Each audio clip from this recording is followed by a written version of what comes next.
ರಾಮ ಮಂದಿರ ಆಯ್ತು, ಈಗ ಹಿಂದೂ ರಾಷ್ಟ್ರನ. ಭಾರತದಲ್ಲಿ ಇತರೆ ಧರ್ಮೀಯರು ದ್ವಿತೀಯ ದರ್ಜೆ ಪ್ರಜೆಗಳಾಗ್ತಾರಾ? ಆರ್ಎಸ್ಎಸ್ ಹಿಂದೂ ಕಿಡಿ ಮತ್ತೊಂದು ದಂಗಲ್ ಶುರುನ. ಹಿಂದೂ ರಾಷ್ಟ್ರ ಭಾರತಕ್ಕೆ ಸಂವಿಧಾನದ ಅವಶ್ಯಕತೆ ಇಲ್ವಾ? ದೇಶದಲ್ಲಿ ಹಿಂದುತ್ವದ ಸಿದ್ಧಾಂತ ಜಾತ್ಯತೀತತೆಗೆ ಧಕ್ಕೆನಾ?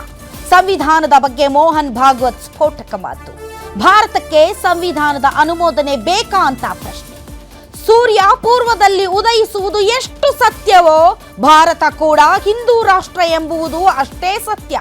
ಅದಕ್ಕೆ ಸಾಂವಿಧಾನಿಕ ಅನುಮೋದನೆ ಬೇಕಾ ಎಂದ ಆರ್ಎಸ್ಎಸ್ ಕಟ್ಟಾಳು.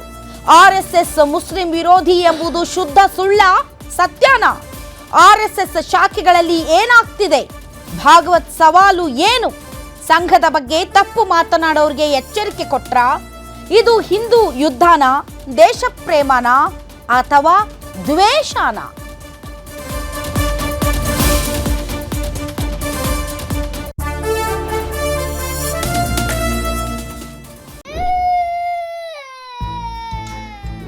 ನಿಮ್ಮ ಮಗು ಅಳ್ತಿದ್ಯಾ?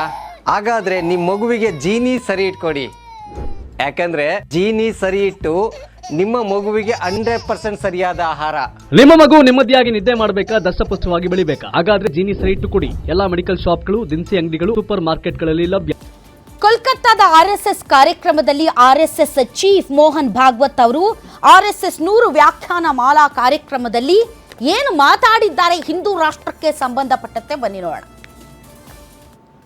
फिर हिंदू राष्ट्र बहुत पुराना है. अब सूर्य पूरब में उगता है, कब से उगता है पता नहीं, तो अब इसको भी संविधान की मंजूरी चाहिए क्या?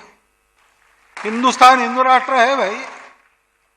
भारत को मातृभूमि मानने वाला, भारतीय संस्कृति पर श्रद्धा रखने वाला और भारतीय पूर्वजों का गौरव मन में रखने वाला एक भी व्यक्ति हिंदुस्तान की भूमि पर जब तक जीवित है तब तक भारत हिंदू राष्ट्र है. यह संघ का विचार है. और इसलिए हिंदुस्तान हिंदू राष्ट्र है. फिर हिंदू राष्ट्र बहुत पुराना है. अब सूर्य पूरब में उगता है, कब से उगता है पता नहीं, तो अब इसको भी संविधान की मंजूरी चाहिए क्या? हिंदुस्तान हिंदू राष्ट्र है भाई.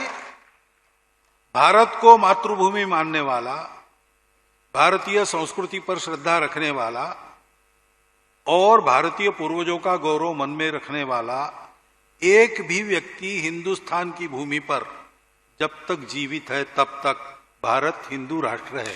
यह संघ का विचार है. और इसलिए हिंदुस्तान हिंदू राष्ट्र है.